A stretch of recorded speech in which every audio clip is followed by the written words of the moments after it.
Did you guys know that FieldFox is a radio receiver and can demodulate analog signals? You can tune to any AM or FM radio station you want. Today, let's take a dive into analog demodulation using the FieldFox handheld analyzer.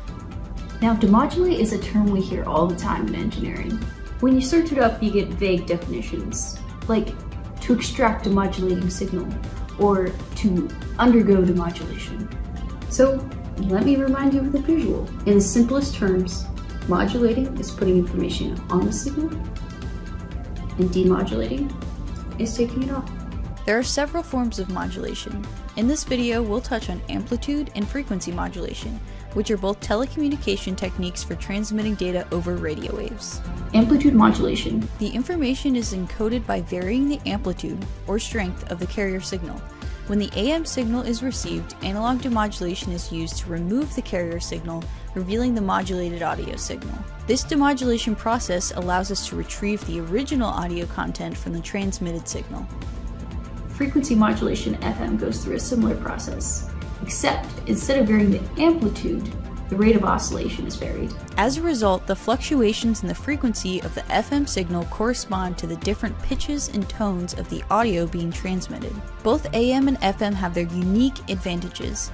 AM requires less power to transmit and can travel further distances, making it suitable for long-range communication. However, its narrow frequency range limits its ability to carry complex audio signals, resulting in lower sound quality. FM has a much wider frequency range, enabling more complex audio signals. This allows for higher sound quality, which is why FM is widely used for music broadcasting.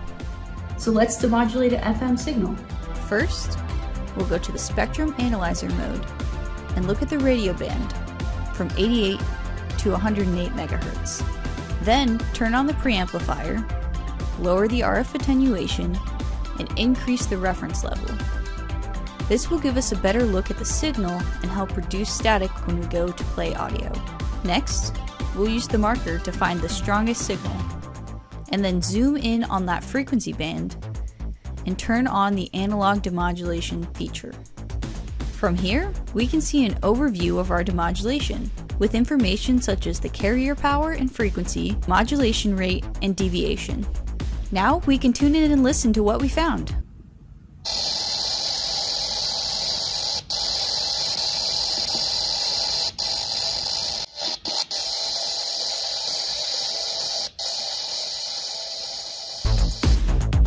Catch you next time.